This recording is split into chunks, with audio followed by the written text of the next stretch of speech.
Shalom, selamat pagi saudara. Salam anugerah, salam pengharapan, salam dalam kasih Tuhan. Terima kasih kembali kita mau lagi bergabung di dalam Kejadian pasal 21 hingga pasal yang ke-25, yaitu perenungan 5 pasal per hari bersama Grace the Hope Compassion Channel. Tapi saudara, sebelum kita merenungkan firman, kita satu dalam doa. Bapak, terima kasih buat pagi hari ini. Terima kasih kami masih lagi diberi kesehatan, kekuatan. Kami rindu Tuhan tuntunan dalam hadirat-Mu untuk kami membaca merenungkan firman Tuhan. Di dalam nama Yesus Tuhan kami berdoa dan mengucap syukur sambut berkat firman. Amin.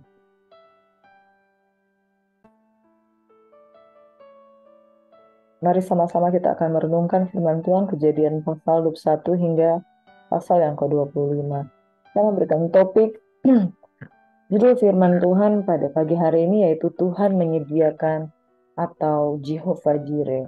Di dalam Kejadian 21 hingga Kejadian 25, garis besar kebenaran firman Tuhan ini di dalam pasal-pasal yang ada yaitu yang pertama Ishak lahir di usia Abraham yang ke-100. Setelah Ishak lahir, maka Hagar sangat tertindas oleh karena Sarai, sehingga Hagar pergi ke padang gurun Beersheba. Dan poin yang berikutnya yaitu Abraham bertemu dengan Raja Filistin yang disebut Abimelek. Mereka sempat merebut, yaitu hamba-hamba dari Abraham dan Abimelek merebut sebuah sumur di Beersheba. Namun kemudian mereka berdamai dan mengikat perjanjian damai dengan Abraham. Sehingga kemudian Abraham tidak memiliki halangan untuk tinggal di daerah di sekitar. Poin yang keempat yaitu berbicara tentang Abraham mempersembahkan Ishak di Bukit Moria dari Kejadian 22. Saya akan merenungkan sebentar firman Tuhan dari pasal 22. Lalu berikutnya Sarah meninggal di Kiryat Arba, yaitu di Hebron di tanah Kanaan. Dia dikuburkan di Gua Makpela. Poin yang berikutnya, Abraham menyuruh hambanya Eliezer mencarikan istri dari keluarganya untuk Ishak. Dan kemudian dia bertemu dengan anak dari kaum keluarganya yaitu Ribka, dan Ribka setuju, akhirnya Ishak menikahi Ribka di Kejadian 24. Selanjutnya di dalam pasal 25 diceritakan tentang keturunan-keturunan dari Abraham, yaitu keturunan Ismail dan keturunan Ishak. Ismail memiliki keturunan 12 raja, yaitu Kedar, Nebayot, dan lain-lain. Sementara Ishak memiliki keturunan yaitu Esau dan Yakub. Esau ini dan Yakub lahir dari Ribka. Dan karena Yakub dikasih oleh Ribka, sehingga Ribka berpihak kepada Yakub. Lalu Esau memandang rendah hak kesulungan dan menjualnya kepada Yakub. Oleh karena dianggapnya waktu itu bahwa dia sangat lapar dan dia lebih memilih semangkuk piring kaca merah dibandingkan hak kesulungan yang dia punyai. Dia memandang rendah dan sebab itu satu ketika dia kemudian kehilangan hak kesulungan. Demikian ringkasan garis besar dari pasal 21 hingga pasal yang ke-25. Kita akan belajar dari pasal 22. Setelah semuanya itu Allah mencoba Abraham, ia berkata kepadanya, Abraham, lalu sahutnya, ya Tuhan, firman-Nya, ambillah anakmu yang tunggal itu yang engkau kasihi, yakni Ishak, pergilah ke tanah Moria dan persembahkan dia di sana, sebagai korban bakaran pada salah satu gunung yang akan kukatakan kepadamu. Keesokan harinya, pagi-pagi bangunlah Abraham. Ia memasang pelana keledainya dan memanggil dua orang bujangnya beserta Ishak anaknya. Ia membelah juga kayu untuk korban bakaran itu. Lalu berangkatlah ia dan pergi ke tempat yang dikatakan Allah kepadanya. Ketika pada hari ketiga Abraham melayangkan pandangannya, kelihatanlah kepadanya tempat itu dari jauh. Kata Abraham kepada kedua bujangnya itu, tinggalkanlah kami di sini dan dengan keledai ini. Aku beserta anak ini akan pergi ke sana. Kami akan membayar seperti itu. Kami kembali kepadamu. Lalu Abraham mengambil kayu untuk korban bakaran itu dan memikulkannya ke atas bahu Ishak, anaknya. Sedangkan di tangannya dibawanya api dan pisau. Demikianlah keduanya berjalan bersama-sama. Lalu berkatalah Ishak kepada Abraham, ayahnya, Bapa. Saud Abraham, ya anakku, bertanyalah, di sini ada api dan kayu. Tetapi di manakah anak domba untuk korban bakaran itu? Sahut Abraham, Allah yang akan menyediakan anak domba untuk korban bakaran baginya, anakku. Demikianlah keduanya berjalan bersama-sama. Sampailah mereka ke tempat yang dikatakan Allah kepadanya, lalu Abraham mendirikan mezbah di situ. Disusun nyala kayu, diikatnya anaknya itu dan diletakkan di mezbah itu di atas kayu-kayu itu. Saudara, sesungguhnya kalau kita mencermati kisah dalam Kejadian pasal 22 ini, Abraham dengan iman berkata, Allah akan menyediakan anak domba untuk pedang bakaran, saudara. Kata Tuhan menyediakan itu lahir sesudah Abraham melakukan apa yang diperintahkan Tuhan kepadanya, yaitu ada tindakan iman, yaitu rela untuk menyerahkan segala harta miliknya yang paling berharga dalam hidupnya, yaitu Ishak. Saudara, kalau orang secara normal berpikiran ketika diminta anaknya untuk dikorbankan, tidak ada seorang pun yang mau, saudara. Apalagi anak ini sudah 25 tahun dinanti-nantikan, kemudian lahir dengan begitu susah payah di tengah-tengah kehidupannya yang istrinya yang mandul. Jadi anak ini sangat berharga. Tapi ada satu poin di sini, saudara. Ketika Tuhan memerintahkan dia untuk mempersembahkan anaknya, Abraham tidak berbantah-bantah. Kenapa? Dia telah belajar untuk percaya bahwa kalau Tuhan yang meminta, hidupku untuk Tuhan kok. Hidupku hanya untuk Tuhan sejak dari awal. Tuhan yang menjanjikan. Kalau Tuhan minta anak ini, pasti Tuhan tahu yang terbaik. Itu sebabnya di ayat yang kelima, dengan iman dikatakan kepada bujangnya, tinggal kamu di sini. Aku akan kembali kok dengan anakku. Saya nggak tahu bagaimana, tetapi Tuhan punya cara. Dan yang kedua, iman yang ditunjukkannya bahwa ketika anaknya tanya mana anak dombanya, dia katakan Tuhan akan menyediakan. Dalam arti kata dia nggak tahu masa depan, dia nggak tahu future-nya, tapi dia tahu akhir dari hidupnya yaitu Tuhan pasti pelihara. Saudara, tindakan iman yang pertama dia bertindak tidak bersungut-sungut. Yang kedua dia katakan saya akan kembali. Yang ketiga dia katakan Tuhan akan menyediakan kok. Dan kita lihat bagaimana Tuhan benar-benar menyediakan, saudara. Di dalam ayat 10 dikatakan, sesudah Abraham mengulurkan tangannya, dia mengambil pisau dan menyembelih anak itu. Lalu berserulah malaikat dari langit katanya, Abraham, Abraham, ya Tuhan. Dia berfirman, jangan bunuh anak itu, jangan kau apa-apakan dia, sebab telah ketahui sekarang engkau takut akan Allah dan engkau tidak segan-segan untuk menyerahkan anakmu yang tunggal kepadaku. Saudara, esensi dari cerita ini adalah ujiannya bahwa telah kulihat bahwa engkau takut akan. Saudara, bukan soal berapa teganya Tuhan kepada Abraham, berapa teganya Tuhan kepada Ishak. Tetapi esensi yang Tuhan cari di sini adalah betapa takut akan Tuhan itu ada dalam diri Abraham. Saudara, adakah kita memiliki iman seperti Abraham? Yaitu kita lebih takut kepada Tuhan. Sebab Tuhan yang berkuasa untuk memberi. Tuhan yang berkuasa untuk mengambil. Apakah gunanya kita mempertahankan sesuatu yang kita punyai yang ada di dunia ini? Abraham tahu. Hidupnya adalah anugerah.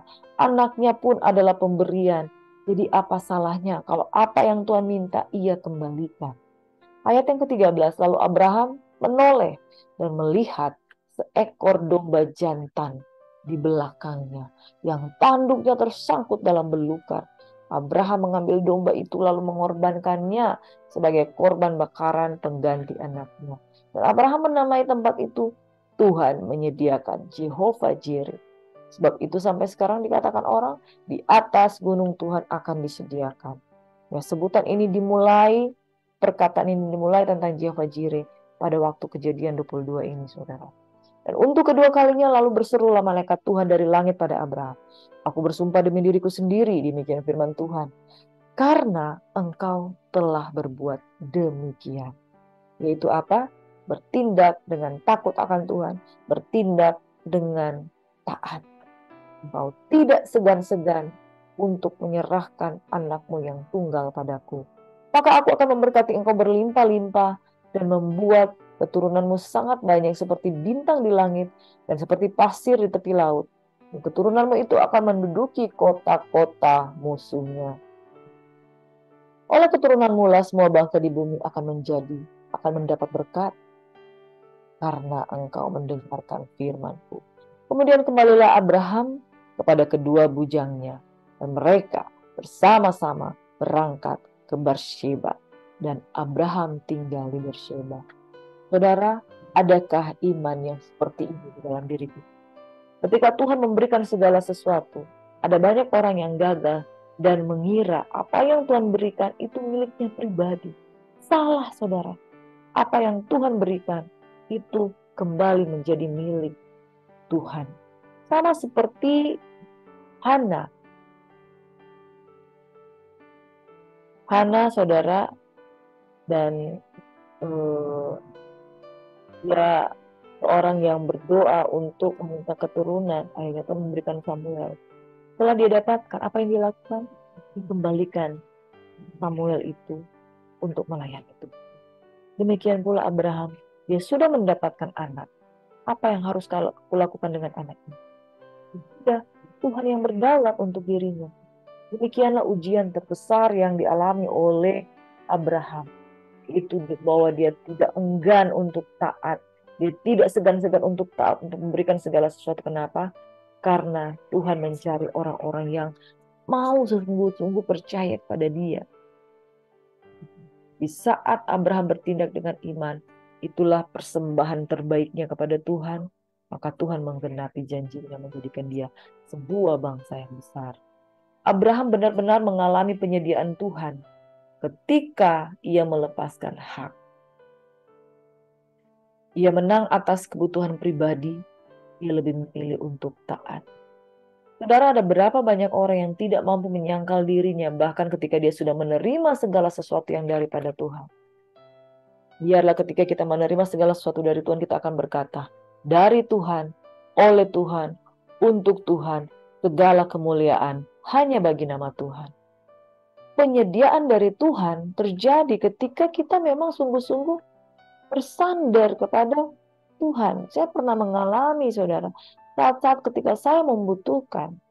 Kalau saya dengan kekuatan saya untuk mengejar apa yang saya butuhkan, justru saya tidak mendapat apa-apa.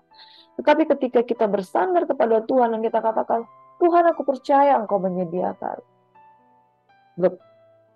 Ketika itu juga Tuhan yang betul-betul menyediakan, dan penyediaan Dia itu ada kualitas iman, kualitas rohani yang begitu luar biasa.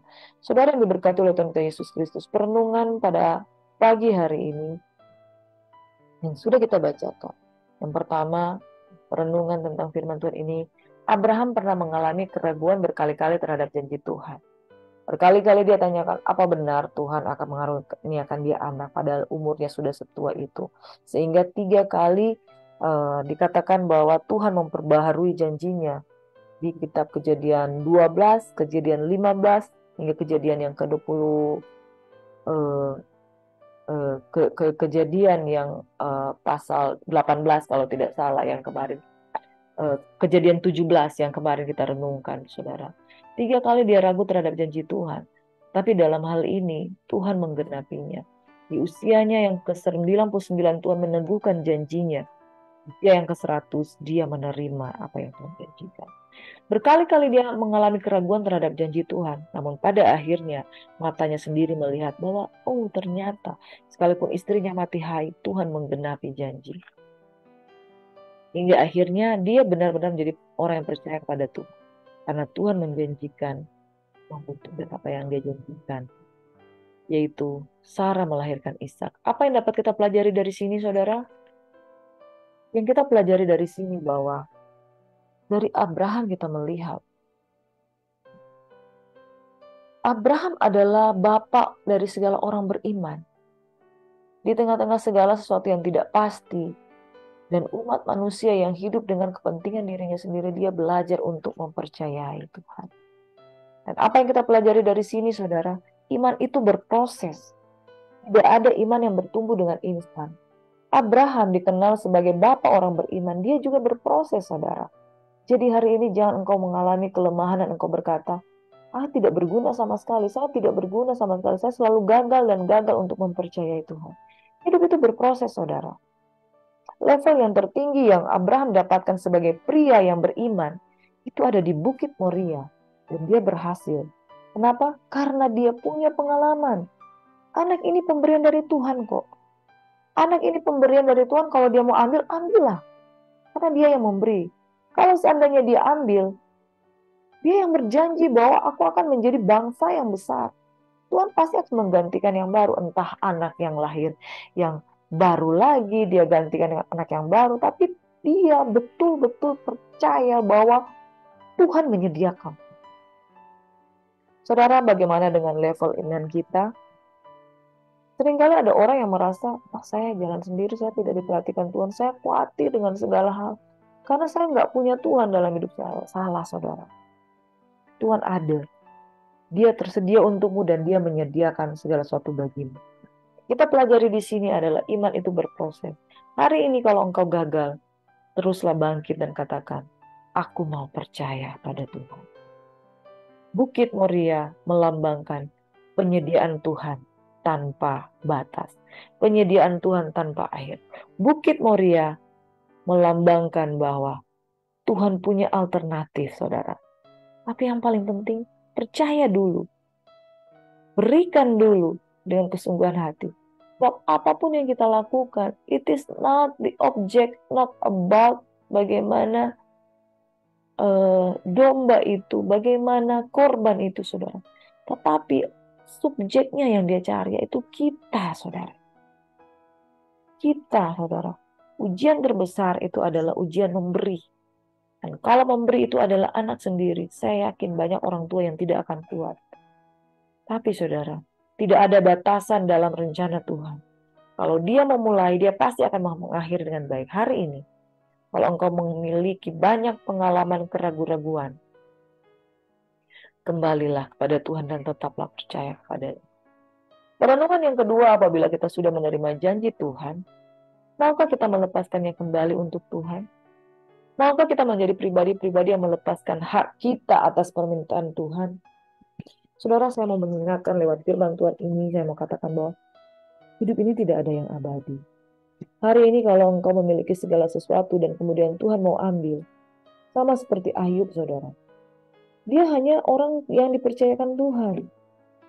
Abraham hanya orang yang dipercayakan Tuhan untuk menerima Ishak dalam hidupnya. Demikian juga Priscilla, hanya orang yang dipercayakan Tuhan.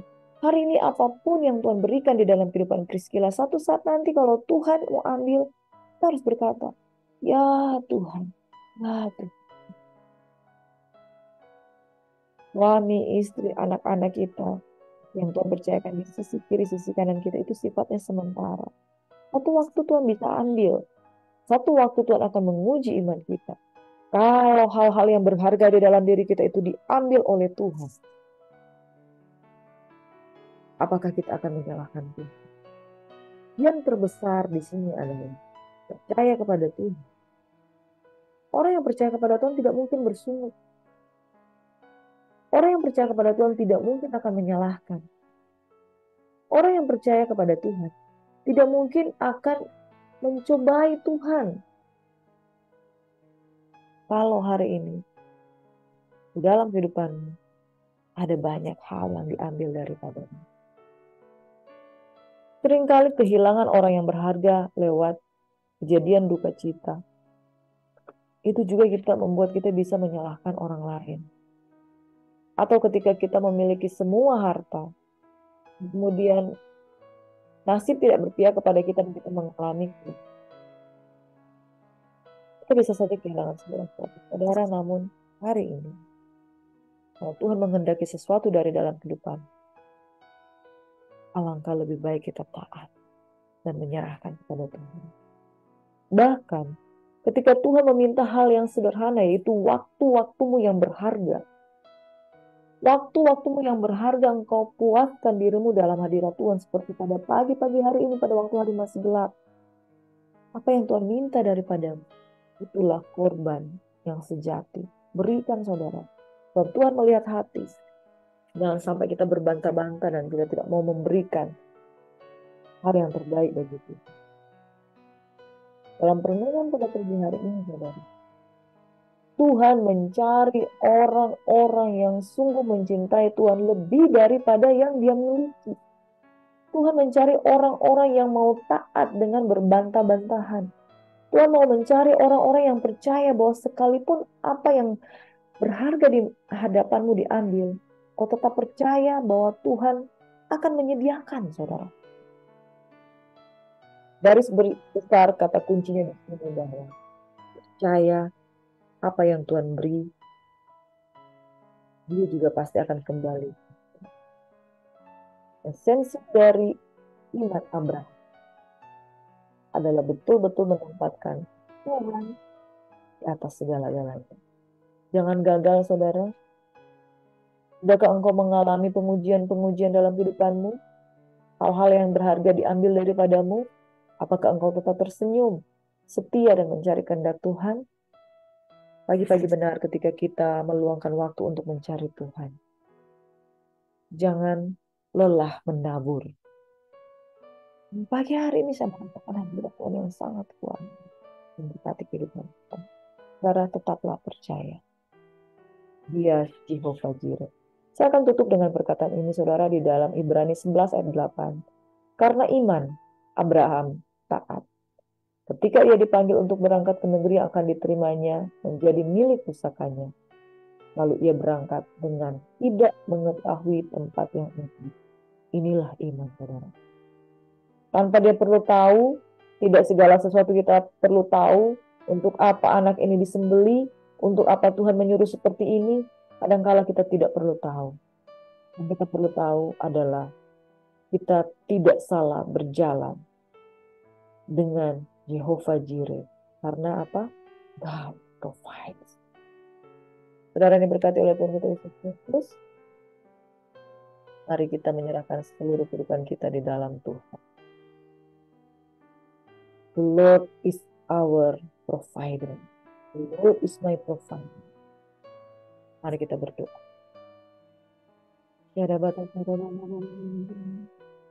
Engkau Tuhan yang menyediakan. Saat kami sungguh-sungguh percaya kepadamu, iman kami bangkit. Iman kami dikuatkan, iman kami diteguhkan. Belajar untuk melepaskan hak. Belajar untuk tidak bersungut-sungut. Belajar untuk tidak menyalahkan Tuhan. Kalau kita berjalan dengan Tuhan sejak awal, hingga pada akhirnya Tuhan pasti akan menyertai. Kalau kita berjalan bersama dengan Tuhan, kita tidak akan menuntut hal-hal yang spektakuler, melebihi apa yang dapat Ia berikan dalam diri kita, karena Dia tahu apa yang Dia berikan yang terbaik. Mari angkat kedua tanganmu, saudara-saudara yang membutuhkan pertolongan Tuhan, yang membutuhkan kapasitas iman yang lebih lagi. Jangan menyerah. Belajar percaya.